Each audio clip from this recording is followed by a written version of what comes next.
할렐루야.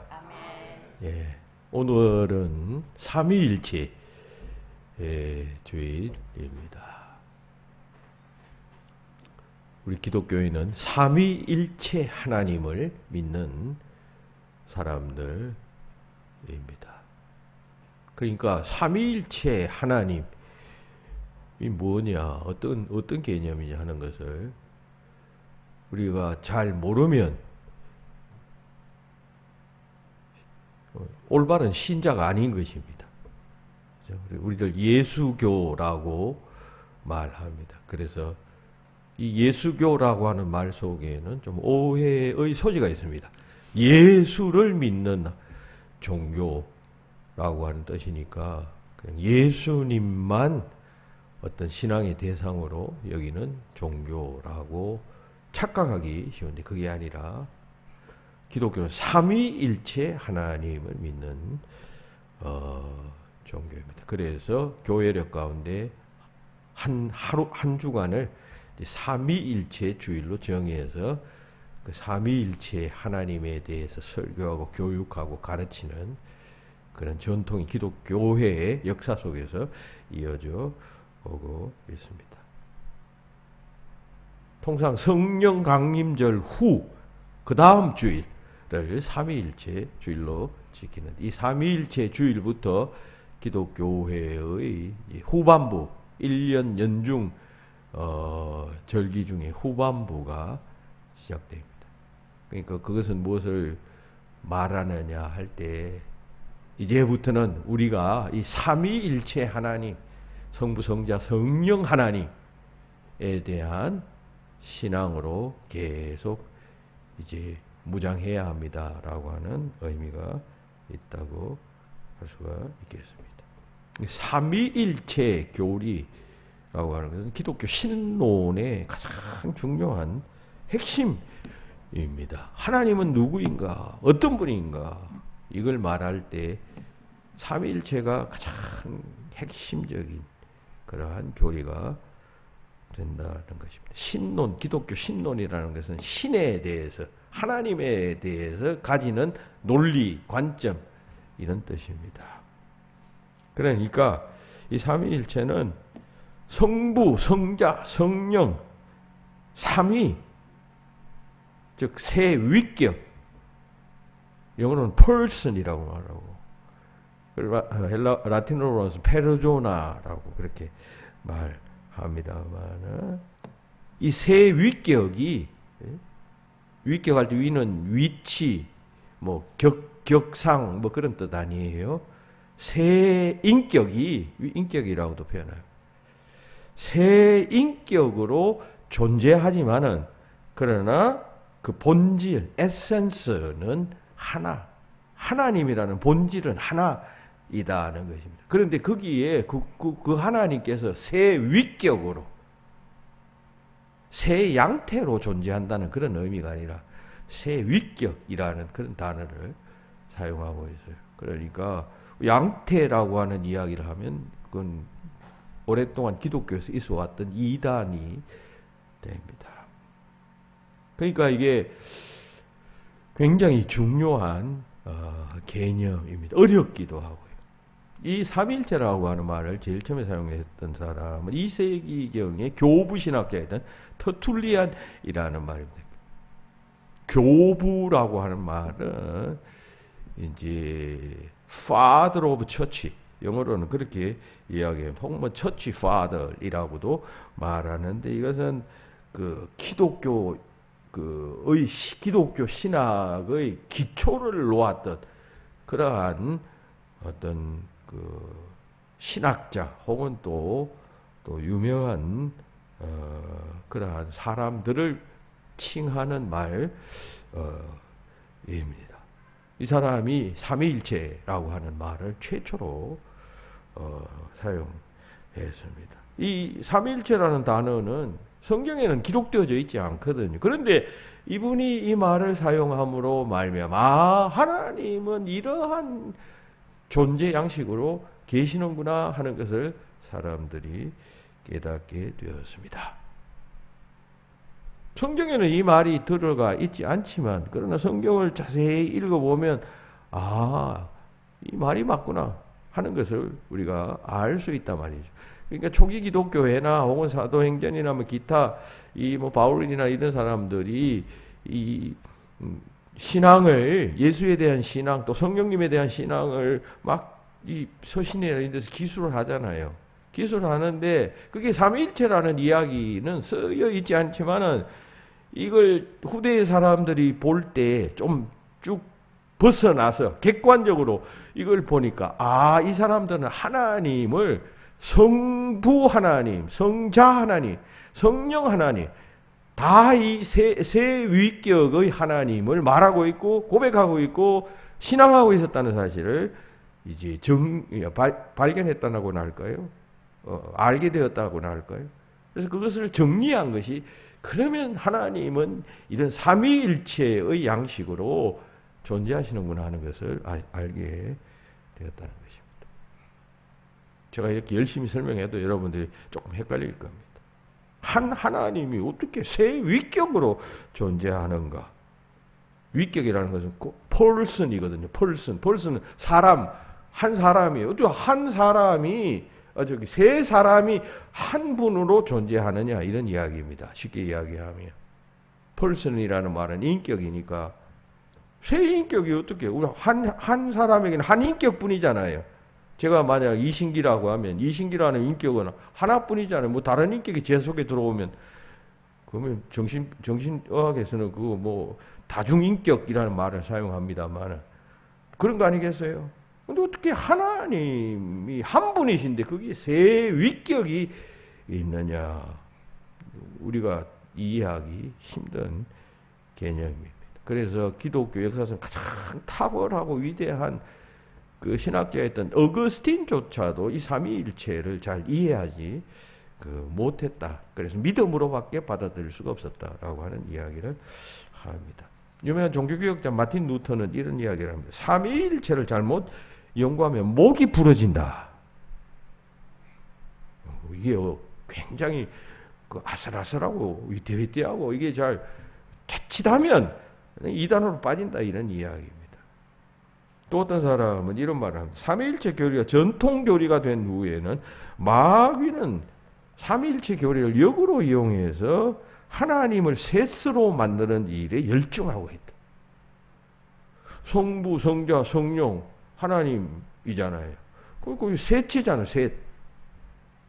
그러니까 그 삼위일체 하나님을 성부 하나님, 성자 하나님, 성령 하나님 각각 자기 취향에 맞는 데만 관심 가지고 집중해서 이제 보게 만든다는 것이죠.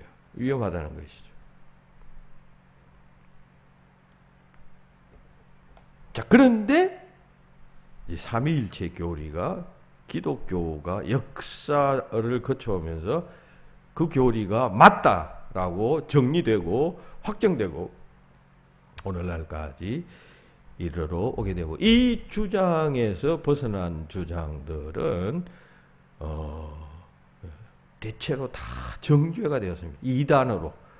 지금도 이런 전통 맥락 위에 서 있는 소위 이단 종파들이 있죠. 우리가 잘 아는 여호와의 정인이라는 그런 종교, 여러분 요 앞에서 복덕바역에서도 막 전도하고 있잖아요.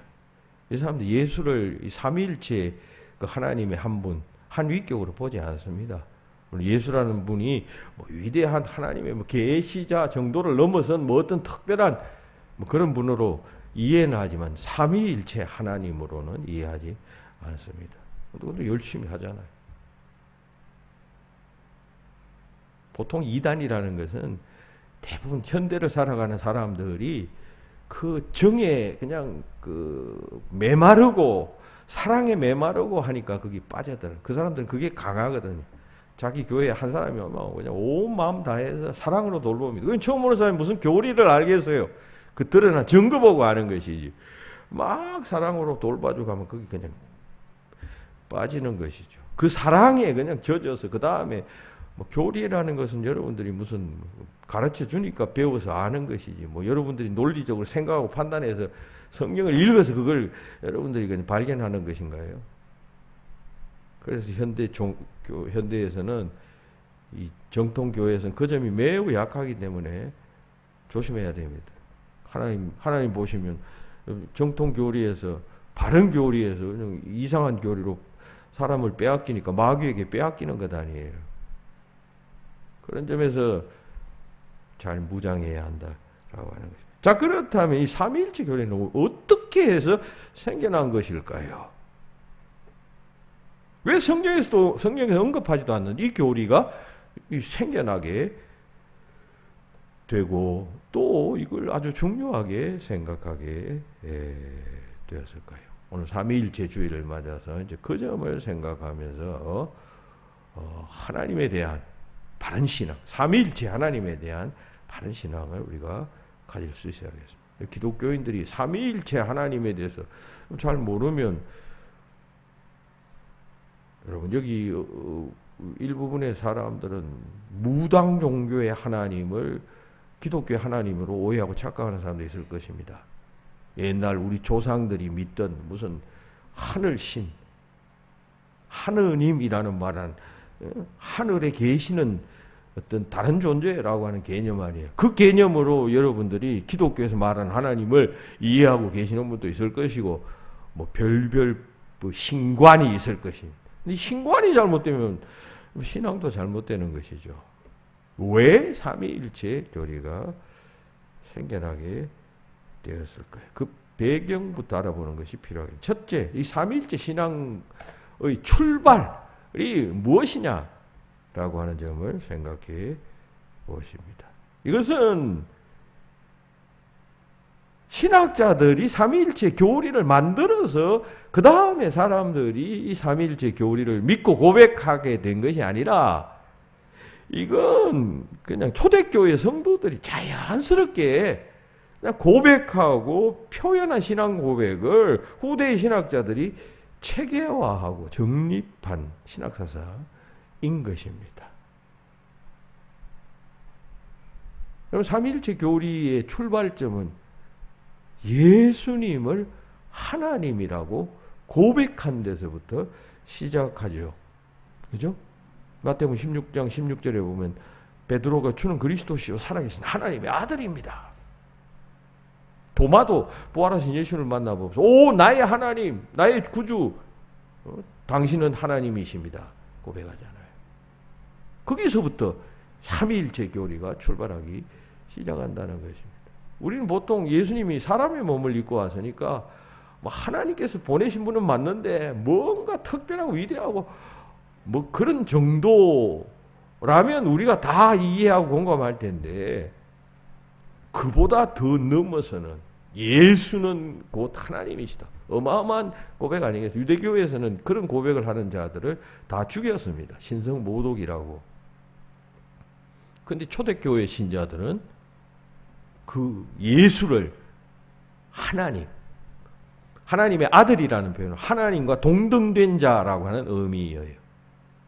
우리도 아버지의 아들 하면 그 아버지의 유전자를 그대로 가진 뭐 그런 어떤 똑같은 개념 아니에요. 뭐 어릴 땐 작지만 크면 그 아버지와 동등한 똑같은 형질의 그 사람이라는 의미예요. 하나님의 아들. 종속됐다는 개념이 아니라. 초대 복음서에서는 그렇게 고백하고 있거든요. 하나님으로 고백하고 있다는 점에서부터 출발하고, 그 다음에 이제 사도행전에 가면 성령님이 임재하시는, 그때 막 위대한 역사가 일어나, 보이는 역사, 막 그냥 불같은, 그냥 바람 같은, 그리고 실제로 막 예수의 부활을 무서워서 전하지 못한 사람이 180도로 변해서 용감하게 그리스도를 전파하는 역사가 일어나고, 뭐 치유의 역사, 변화의 역사가 막 일어나게 됩니다. 그리고 예수님께서 내가 떠나가게 되면 또 다른 보혜사를 너희에게 보내도록 내가 아버지에게 부탁하겠다. 파라클레토스, 성령, 보혜사라고 했죠. 그 성령을 너희에게 보내겠다 했는데, 그 성령이 오시는 그 오심으로 인하여 놀라운 변화의 역사가 일어나요. 그래서 초대교회 성도들은 그 성령의 오심, 이건 하나님이시구나, 이건 새롭게 오신 하나님, 그 성령님을 하나님으로 또 고백하게 된 것이죠. 그러니까 옛날부터 내려오던 자기 조상들의 그 출애굽할 때 자기들을 인도해냈던 그 하나님, 그리고 또 예수 그리스도라는 이 새로운 개념이라 그럴까요? 여러분 오해하지 마십시오. 뭐 다른 하나님이 아니니까 이 예수 그리스도라는 하나님, 그리고 성령 하나님이라는 이 하나님, 이 셋이 뭐 다른 존재가 아니라 다른 하나님이 아니라 하나님이 셋이라는 개념은 이건 다 동일한 하나님, 같은 하나님, 세 위격으로 가지신 하나님이라고 초대교회 성도들은 그렇게 고백했구나 하는 사실을 후대 신학자들이 이제 알게 되고, 그래서 수차례의 논쟁과 토론과 회의를 거쳐서 삼위일체 하나님, 우리가 믿는 하나님은 삼위일체의 하나님이시다라고 그렇게 고백하고 있는 것입니다. 성경 속에는 이런 언급들이 굉장히 많죠. 먼저 신약 성경을 보세요. 신약 성경에 보면 곳곳에 삼위일체에 대한 신앙 고백이 녹아져 있습니다. 먼저 예수님이 하나님이시다라고 하는 표현들이 곳곳에 나타나죠. 아까 말씀드린 마태복음 16장 16절에서 주는 그리스도시요 살아계신 하나님의 아들이십니다. 요한복음 20장에서도 도마에게 나타나신 하나님. 도마가 예수님 안 믿잖아요. 부활했다는 그때 손에 못자국을 만져보라 했더니만 나의 주님이시요 나의 하나님이시니이다. 베드로보다 더 그냥 직접적으로, 베드로는 하나님의 아들이십니다.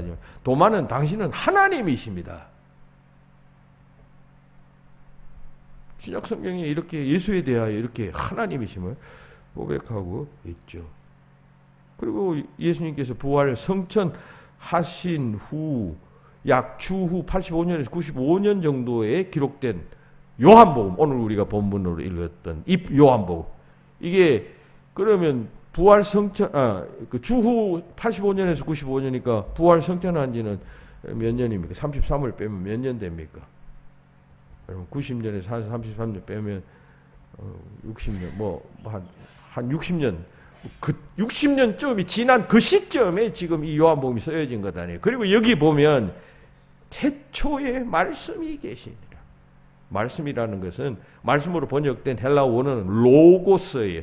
로고스라는 말은 헬라인들의 개념으로서는 어떤 우주의 원리, 말, 혹은 이성의 근본 이런 뜻이에요. 태초에 그 어떤 그 로고스가 있었는데 그 로고스가 누구냐면 하나님, 예수 그리스도이시다는 고백입니다. 그 예수님이 지금으로부터 1900년 전, 2000년 전, 2025년 전 태어난 어떤 인간, 그때부터 시작된 어떤 존재가 아니에요. 이건 태초부터 그 예수는 계셨다. 이런 이야기 아니에요. 처음부터 하나님만 계시던 그때부터 그 성자 예수는 계셨다. 그것이 여러분들이 이해하는, 다시 말해서 헬라인을 대상으로 쓴 편지거든요. 그 헬라인들, 당신들이 이해하는 당신들의 그 로고스, 그분이 바로 예수이시다라고 하는 말이에요. 다른 공간복음에서도 이 요한복음처럼 이렇게 막 구체적으로 찝어서 이렇게 말하지는 않지만, 아까 보았듯이 베드로나 도마나 이런 경우에도 다 하나님으로 고백하잖아요. 하나님으로 이해하잖아요. 예수님을.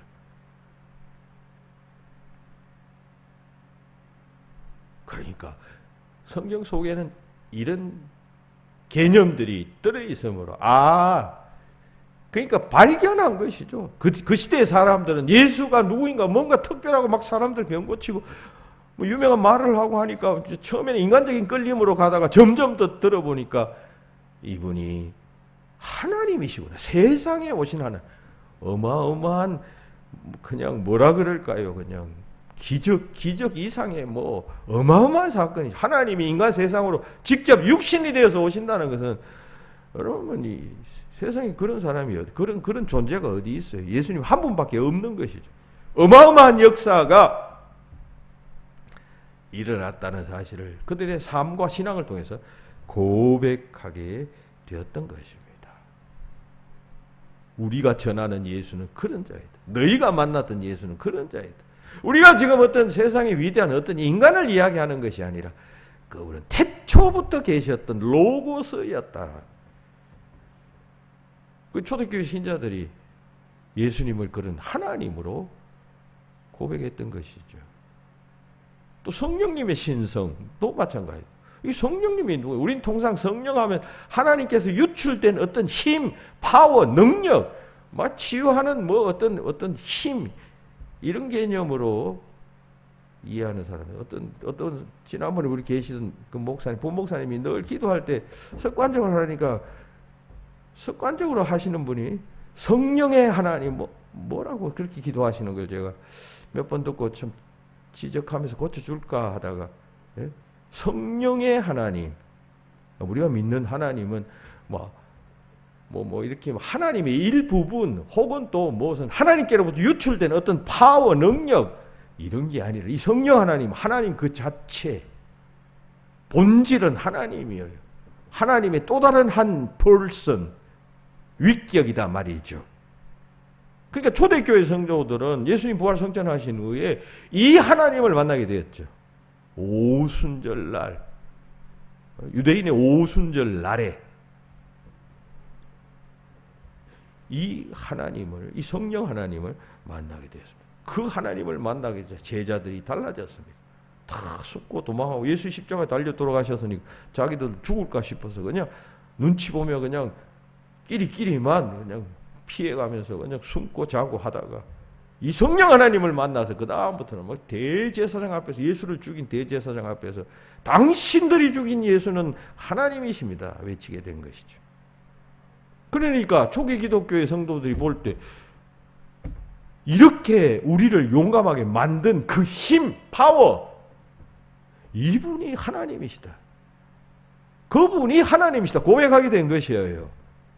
그 하나님이 과거 출애굽 시대 때 우리를 이끌어내시고 십계명을 주시고 지금까지 인도해 주신 그 하나님과 같은 하나님, 동일한 하나님이시다라고 하는 고백을 하게 된 것입니다. 그 하나님을 온전한 하나님으로 인정하게 되었다라고 하는 것입니다. 그러니까 이건 뭐 어떤 교리에서부터 나온 고백이 아니라 체험 속에서 이제 여러분 그냥 그 후에 사람들이 발견을 해서 그들은 이런 하나님, 그래서 이 하나님은 우리가 삼위일체 하나님이시구나, 성부 성자 성령으로 계시는 하나님이심을 알게 되었던 것입니다.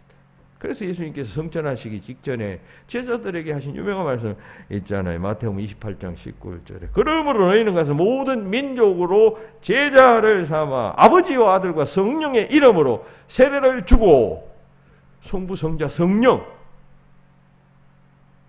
그 세 이름으로, 아니 뭐 성자 성부가 성자 성령이 성부 하나님께 뭐 종속되고 보냄받고 그냥 부하 개념이라면 뭐 그럴 필요가 뭐 있어? 아버지의 이름으로 세례를 주고 하나님 여호와의 이름으로 세례를 주고 하면 될 것 아니에요. 성부 성자 성령의 이름으로. 이건 벌써 여러분 이 마태가 벌써 그 성자 예수와 성령 하나님을 온전한 하나님, 삼위일체의 하나님으로 이해하고 있었다라고 하는 증거가 됩니다. 뭐 그때 삼위일체 교리는 없었지만 이미 그렇게 고백하고 있었다라고 하는 이야기. 구약 성경도 마찬가지입니다. 두 번째. 신약에는 더욱 분명하겠죠. 구약 성경에는 그러면 성령 하나님에 대한 혹은 성자 예수에 대한 이야기가 없느냐 하면 있어요. 이 관점으로 보면, 이 신약의 관점으로 찬찬히 구약을 읽어보면 크게도 여러 곳에서 삼위일체 하나님에 대해서 이야기하고 있습니다. 창세기 1장 1절 태초에 하나님이 천지를 창조하시니라. 베레시트 바라 엘로힘, 히브리어는 그렇게 이야기해요. 엘로힘이라는 말은 복수형이에요. 엘이라는 하나님의 복수형인데 정확하게 표현하면 태초에 하나님들이 계셨다 이런 말이 됩니다. 규격하면 그 하나님들이 천지를 창조하셨다 이런 말이 되죠. 2절에도 보면 땅이 혼돈하고 공허함이 흑암이 깊음이 있고 하나님의 영은 수면 위에 운행하시니라. 하나님의 영, 루하흐, 성령이에요, 성령. 성령이 태초 때부터 계셨다 이 말이에요. 시간이 지나서 어느 시점에 하나님께서 뭐 성령을 그냥 보내시고 뭐 부하처럼 보내시고 한 것이 아니에요. 이미 그 창조 때부터 성령은 계셨다 그런 이야기. 그 천지 창조 때부터 성부, 성자, 성령을 함께 한 위로, 삼위로 일체의 모습으로 계셨다는 이야기죠. 우리는 이런 인간은 이런 공간 개념의 제약을 받게 되고 이런 존재 양식이 불가능하기 때문에 우리가 잘 이해가 되지 않는 것이에요. 그래서 우리가 성경을 이해하거나 할 때 항상 인간 중심으로 자기 중심적으로 이해하면 안 돼. 신앙생활도 마찬가지예요. 내가 옳다고 생각하는 걸 자꾸 주장하고 이게 맞는데 저 사람 틀렸는데 이렇게 하지 못하는 이유가 그만큼 인간은 그냥 우주 가운데 한 구덩이에서 몇몇 개의 그 원리, 세상 돌아가는 원리만 발견하고 그냥 살아가는 그런 존재예요. 근데 생각해 보세요. 이 우주. 제가 여러 차례 이야기했지만 이 우주에는 과학자들이 하면 11차원이 있대. 우리는 경험하는 게 3차원이, 3차원 넘어서 4차원, 뭐 시간이 거기 개입되고 뭐 과거, 현재, 과거로 우리가 돌아갈 수 있나요? 현재를 사는 사람이? 4차원은 시간 제약받지 않고 뭐 과거에도 있고 미래에도 있을 수 있고 왔다 갔다 할 수 있는 게 4차원 아니에요. 거기서 4차원인데 거기서 5차원 넘어가면 여러분 우리 머리로서는 이해가 안 되는데 이 우주는 11차원으로 되어 있다 그러니까 뭐 6차원이 어떤지 7차원이 어떤지 저는 알지도 못해요. 아무리 설명해도.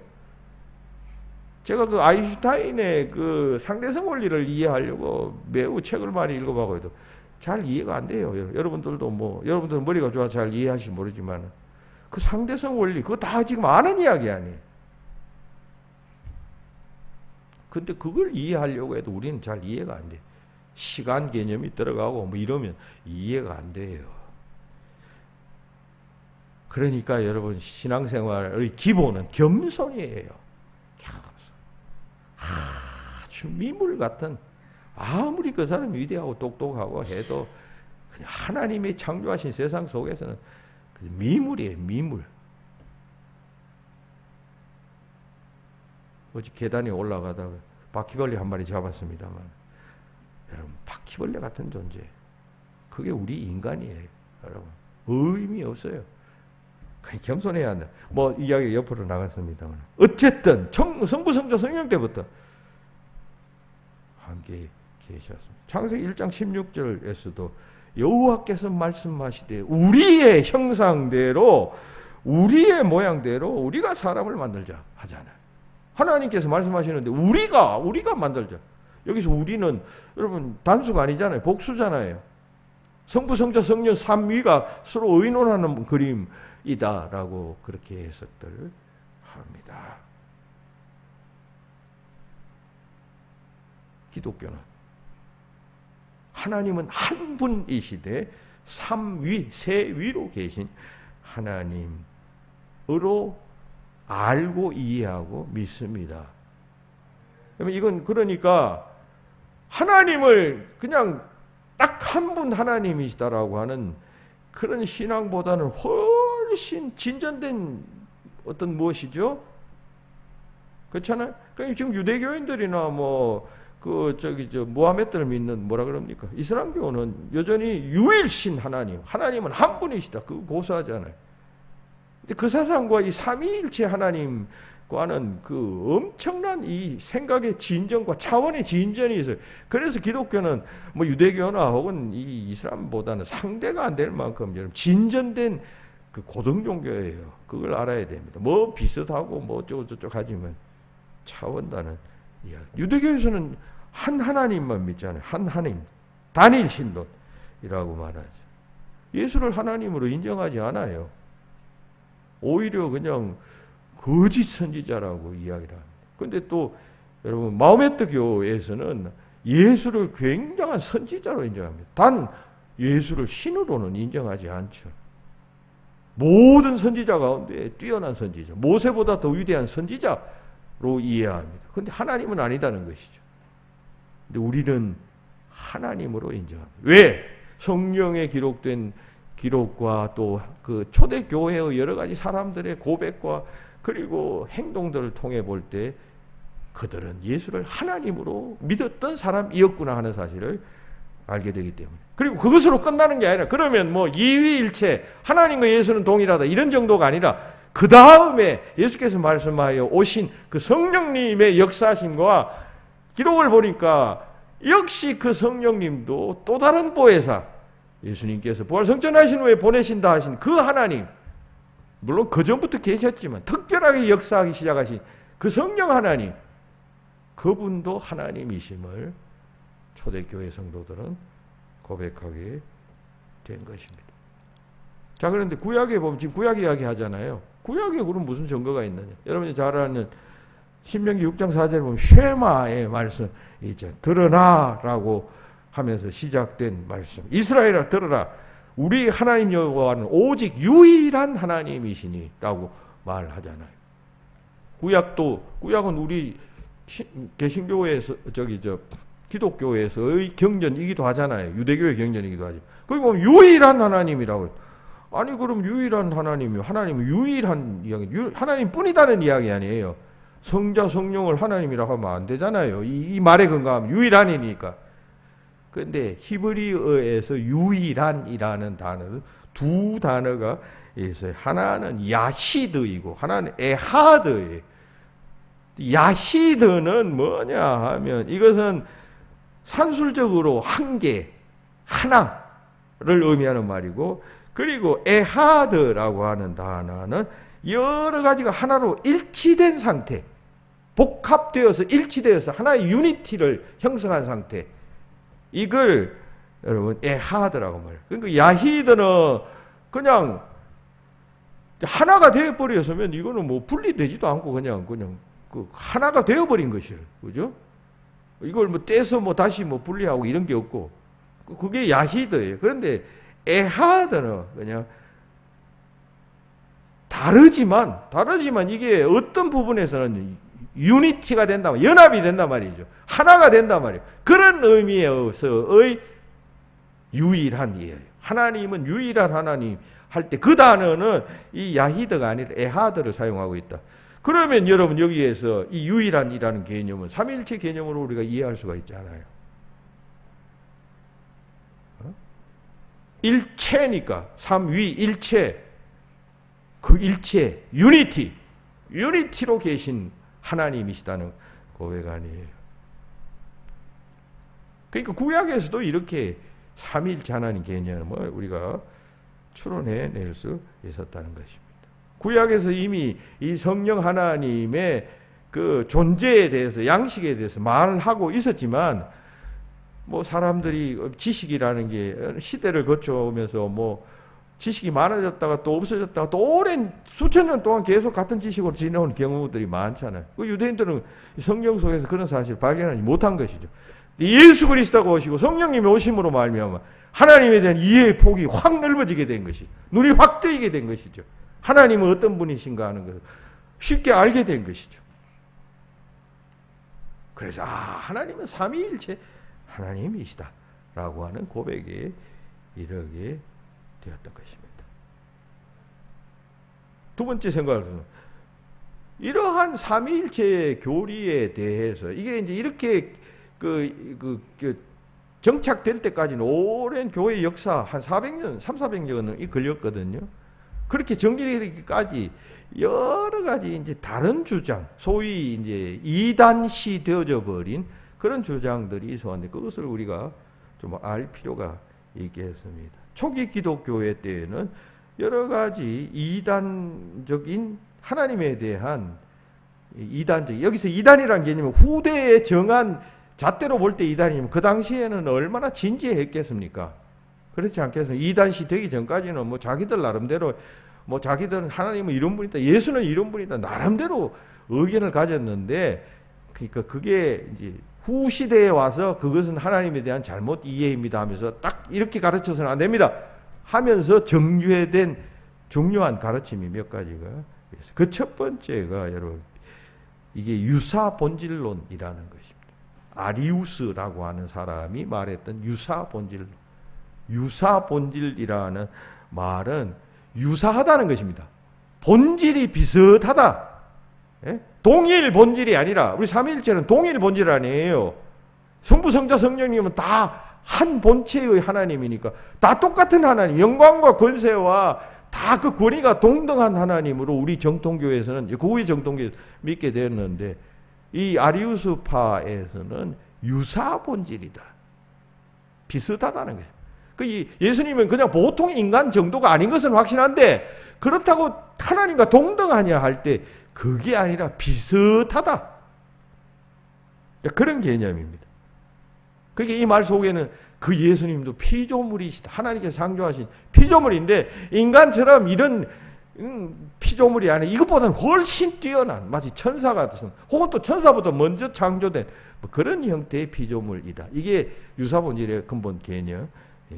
그런데 이런 주장은 그 후에 이단으로 낙인 찍히게 됩니다. 그죠? 그러니까 문제가 되겠죠.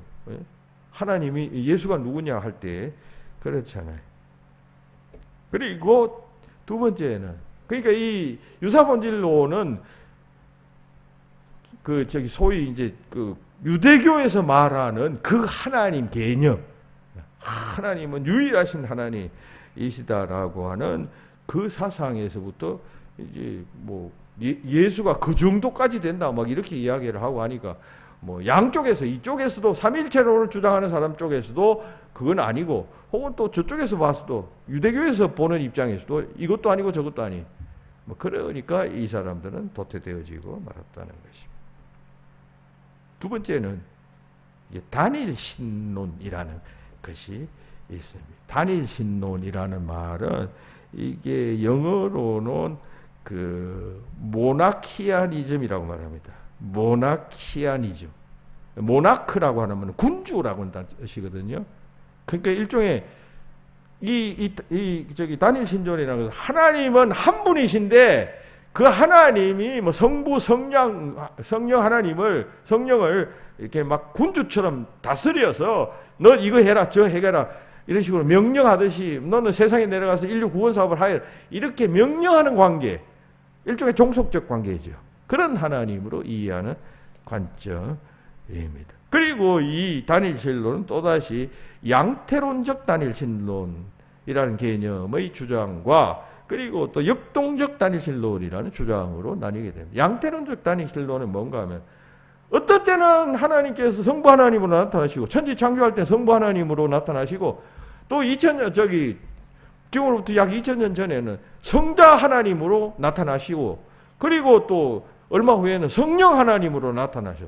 소위 말해서 어떤 때는 이런 면으로, 이런 하나님으로 역사하시고, 어떨 때는 이런 하나님으로 역사하시고, 어떨 때는 이런 하나님으로 역사하시는, 이게 양태론이라고 말합니다. 혹은 또 양태론적 단일신론이라고 말합니다. 마치 여러분 태양 하면 우리는 빛, 열, 뭐 이런 것, 뭐 또 하나 뭐가 있나요? 그 예를 자주 드는데, 태양 그 자체, 혹은 또 빛, 태양이 발하는 열, 이런 것을 우리가 태양으로 느끼고 알잖아요. 그것처럼 하나님께서 어떤 때는 열처럼 역사하시고, 어떨 때는 빛처럼 역사하시고, 어떤 때는 성령으로 역사하시고, 어떤 때는 성자로 역사하시고, 천지 창조하시고, 뭐 이스라엘을 구원하실 때는, 또 하나님 말씀을 계시할 때는 성부 하나님으로 역사하시고, 이게 양태론입니다. 그런데 이게 아니다는 것이죠. 성경은 그런 하나님을 말하지 않는다는 것입니다. 또 역동적 단일신론이란 뭔가 하면, 어느 시점에 그냥 하나님께서 그냥 그 예수 그리스도를 자기 양자 삼듯이 삼아서서 하나님의 역사를 이루어 가신다는 그런 형태의 개념입니다. 그래서 이것을 양자론이라고 말합니다. 그럼 처음에는 예수님께서 사람의 몸에서 태어나셨죠. 그리고 30세 때 이제 막 세례 받고 성령이 비둘기같이 임하시고, 그때부터 역사하시잖아요. 그때 하나님께서 그들을 채택하셨다. 양자 삼았다. 그리하여 신의 역사를 이루어 가셨다. 그러니 그때부터 예수님은 그 하나님의 그 역사를 이루어 가신 자가 되었다. 성령님도 마찬가지다. 그런 개념으로 이해하는 것이 역동적 단일 신론. 그런데 이 모든 것은 다 기독교 역사에서 다 잘못된 주장이다. 성경을 찬찬히 읽어보면 성경의 가르침과 위배된다는 사실을 알게 되고 모두 이단으로 정죄되어지게 되었던 것입니다. 그러니까 이런 사상들은 다 사변적인 사상. 성경을 그냥 편안히 펼쳐놓고 읽어보면 거기서 말하고자 하는 것을 우리가 받아들일 수 있는데, 방금 이야기한 이런 무슨 양태론이나 혹은 기타 등등 뭐 이런 양자론, 이런 모든 주장들은 다 그냥 머리로 짜고 해서 만들어낸 주장이기 때문에 배척되어졌다라고 하는 것입니다. 그리하여 세 번째, 삼위일체 교리가 정립되게 됩니다. 교회가 이런 사상으로 막 초기 기독교 때 혼란이 되고 하니까 여러분, 이 교회와 성경과 신앙을 가졌던 교부들이 이걸 정리해 줄 필요가 있잖아요. 그렇잖아요. 여러분도 교회 안에서 무슨 뭐 이런 주장 나오고 저런 주장 나오고 성교하자 말자, 성교는 뭐 하나님의 다 아니다, 뭐 중요한 건 이거다, 이거부터 먼저 하자, 뭐 이런 있으면 그걸 누가 딱 정리를 해줘서 우리 교회에서 지금 제일 필요한 것은 이게 먼저, 이게 우선순위고 이것부터 처리해야 된다, 이런 여러분 리더가 있어야 되잖아요. 그 리더는 뭐 지적으로도 영적으로도 경험적으로도 권세가 있어야 되겠죠. 교부들은 이때 삼위일체 교리를 정립해서 모든 기독교인들에게 전파하고, 우리가 믿는, 또 우리가 경험한, 또 우리에게 계승되어져 내려온 신앙은 이런 것입니다. 하나님은 이런 분이십니다. 여기서부터 우리가 출발해야 합니다 하면서 설명한 것이 이 삼위일체 교리예요.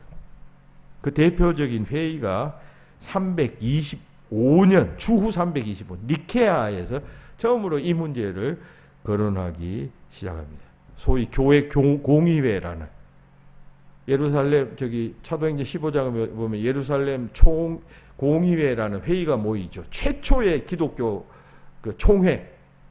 거기서